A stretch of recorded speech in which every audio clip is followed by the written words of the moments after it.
मोहन चरण मांझी ने ओडिशा के मुख्यमंत्री पद की शपथ ली। एन चंद्रबाबू नायडू आंध्र प्रदेश के मुख्यमंत्री बने। प्रधानमंत्री नरेंद्र मोदी G7 शिखर सम्मेलन में शामिल होने के लिए कल इटली जाएंगे। कुवैत में आग की घटना में लगभग 40 लोगों की मृत्यु। प्रधानमंत्री और विदेश मंत्री ने शोक व्यक्त किया। मौसम विभाग ने उत्तर प्रदेश, बिहार, झारखंड के कुछ भागों और पश्चिम बंगाल के गांगेय इलाके में अगले 5 दिन तक भीषण गर्मी जारी रहने की संभावना जताई। और न्यूयॉर्क में पुरुष T20 क्रिकेट विश्व कप में भारत और अमेरिका के बीच मुकाबला जारी। समाचार संध्या के साथ मैं जागृति शर्मा। ओडिशा में भारतीय जनता पार्टी के पहले मुख्यमंत्री मोहन चरण मांझी ने आज शाम भुवनेश्वर में शपथ ग्रहण की। 2 उप मुख्यमंत्री कनकवर्धन सिंहदेव और प्रभाती परिदा ने भी शपथ ग्रहण की। इसके साथ ही 13 मंत्रियों ने भी शपथ ली। शपथ ग्रहण समारोह में प्रधानमंत्री नरेंद्र मोदी, केंद्रीय मंत्री अमित शाह, जेपी नड्डा, नितिन गडकरी, जुएल ओरांव, धर्मेंद्र प्रधान, भूपेंद्र यादव और भाजपा शासित राज्यों के कई मुख्यमंत्री, बीजू जनता दल के अध्यक्ष और पूर्व मुख्यमंत्री नवीन पटनायक तथा कई अन्य गणमान्य व्यक्ति शामिल हुए। एक रिपोर्ट। भाजपा के वरिष्ठ आदिवासी नेता और 4 बार के विधायक मोहन चरण मांझी आज ओडिशा के मुख्यमंत्री पद की शपथ ली। श्री मांझी ने अपनी राजनीतिक कैरियर 1997 में सरपंच के रूप में शुरू किया था।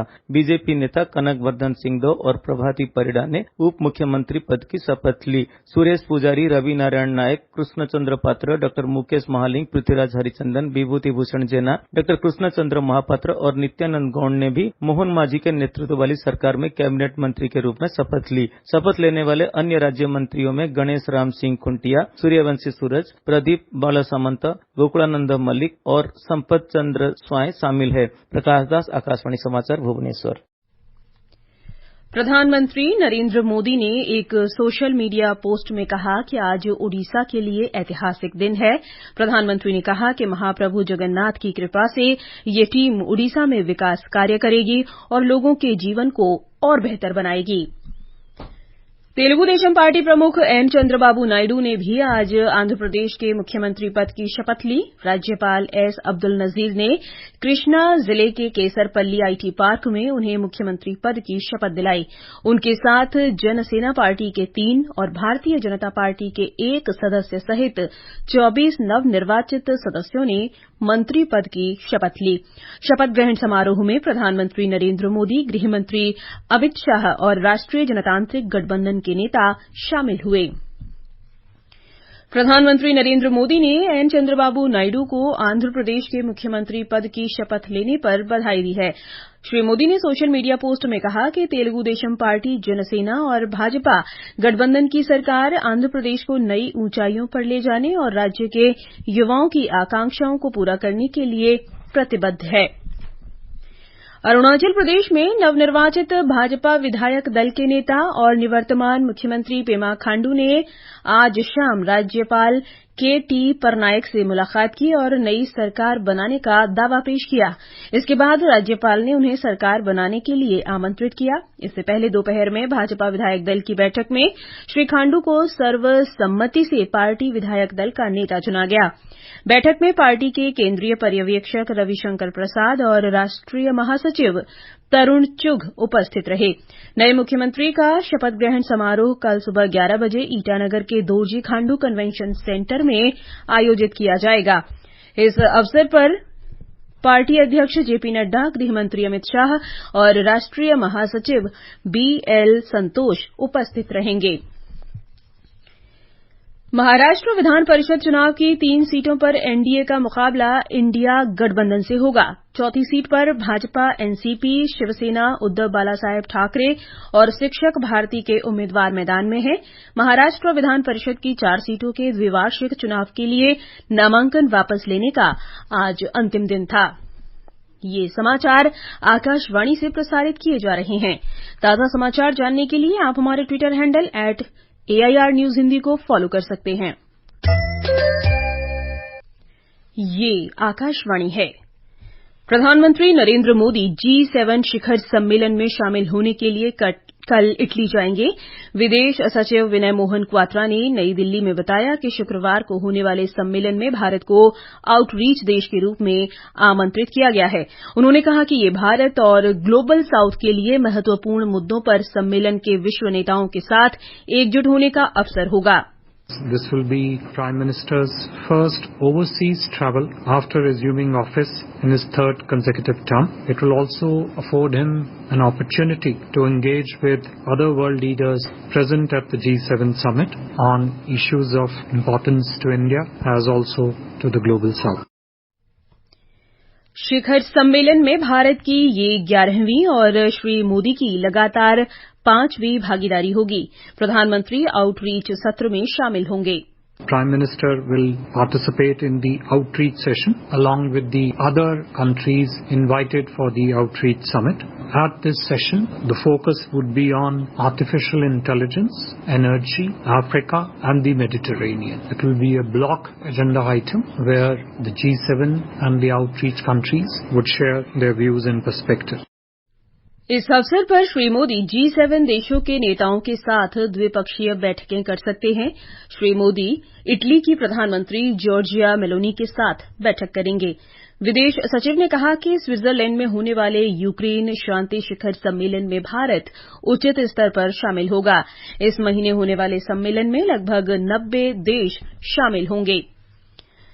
कुवैत के मंगफ शहर में प्रवासी श्रमिकों की 6 मंजिला भवन में आज सुबह लगी भयंकर आग में 40 से अधिक लोगों की मृत्यु हो गई और अन्य कई लोग घायल हैं।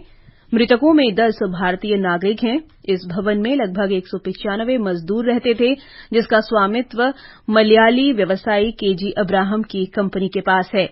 कुवैत में भारतीय दूतावास ने एक हेल्पलाइन नंबर 965 655 05246 जारी किया है।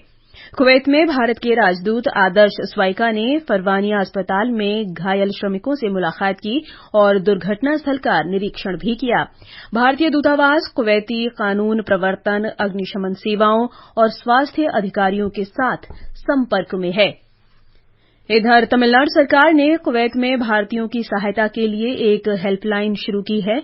इसका नंबर है 800-309-3793 और 806-900-9900।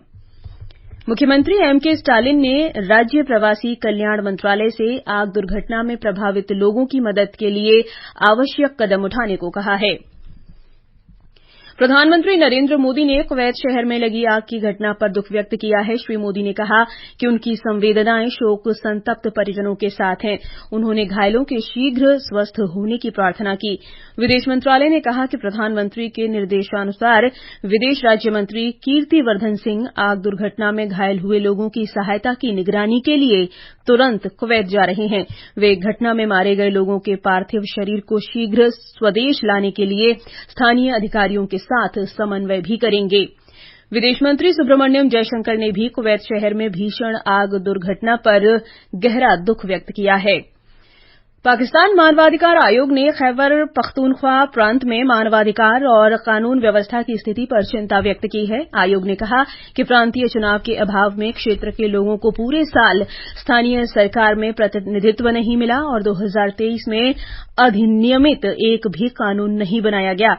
आयोग ने आरोप लगाया कि 2023 में कई आतंकी हमलों और सुरक्षा अभियानों में 160 से अधिक पुलिसकर्मी, 70 सैन्यकर्मी, 60 नागरिक और 170 से अधिक कथित आतंकवादी मारे गए।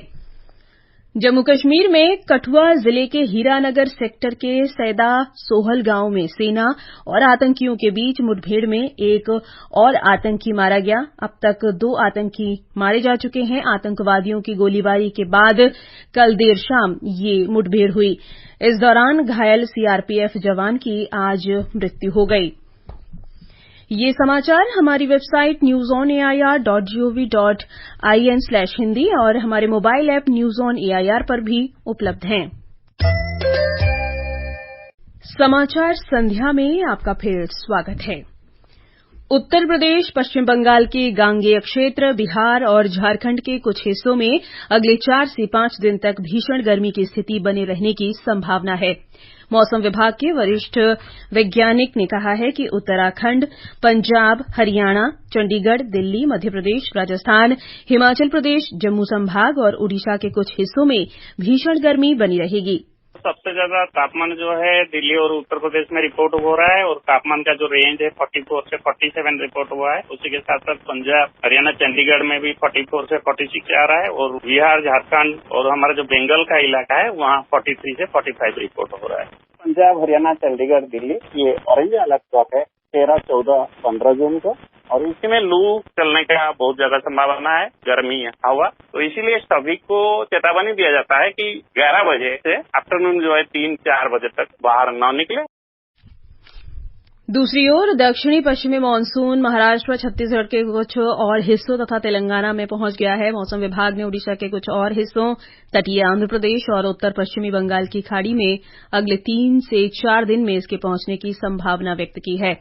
उप हिमालय, पश्चिम बंगाल, सिक्किम और उत्तर पूर्वी भारत में अगले 4 से 5 दिनों तक तेज बारिश होने का भी अनुमान है।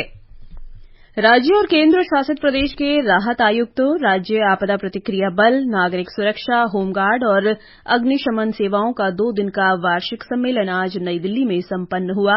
समापन सत्र में प्रधानमंत्री के प्रधान सचिव पीके मिश्र ने स्थानीय स्तर तक आपदा प्रबंधन योजना बनाने पर जोर दिया। कृषि मंत्री शिवराज सिंह चौहान ने मंत्रालय के वरिष्ठ अधिकारियों के साथ 100 दिन की कृषि कार्य योजना पर विस्तार से चर्चा की। श्री चौहान ने अधिकारियों से किसानोन्मुखी कार्यों पर ध्यान देने को कहा ताकि प्रधानमंत्री के संकल्प के अनुरूप तेजी से काम हो सके। उन्होंने कृषि क्षेत्र को मजबूत करने के लिए कड़े कदम उठाने के भी निर्देश दिए। भारी उद्योग मंत्री एचडी कुमारस्वामी ने मंत्रालय के वरिष्ठ अधिकारियों के साथ आज समीक्षा बैठक की। इस दौरान मंत्रालय का विवरण उन्हें प्रस्तुत किया गया और मंत्रालय द्वारा चलाई जा रही विभिन्न योजनाओं और गतिविधियों के बारे में उन्हें अवगत कराया गया।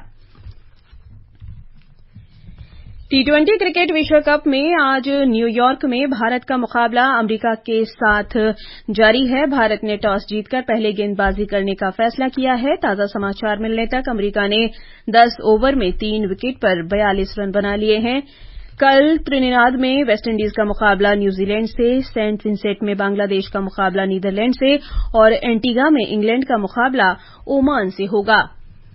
सिडनी में खेले जा रहे ऑस्ट्रेलियन ओपन बैडमिंटन टूर्नामेंट में भारत के एचएस प्रणॉय ने आज ब्राजील के यगोर कोएल्हो को 21-10, 23-21 से हराकर पुरुष एकल के दूसरे दौर में प्रवेश किया। और अंत में मुख्य समाचार एक बार फिर। मोहन चरण मांझी ने ओडिशा के मुख्यमंत्री पद की शपथ ली। एन चंद्रबाबू नायडू आंध्र प्रदेश के मुख्यमंत्री बने। प्रधानमंत्री नरेंद्र मोदी G7 शिखर सम्मेलन में शामिल होने के लिए कल इटली जाएंगे। कुवैत में आग की घटना में लगभग 40 लोगों की मृत्यु, प्रधानमंत्री और विदेश मंत्री ने शोक व्यक्त किया।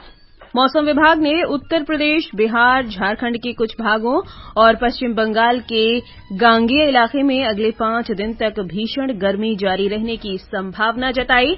और न्यूयॉर्क में पुरुष T20 क्रिकेट विश्व कप में भारत और अमेरिका के बीच मुकाबला जारी।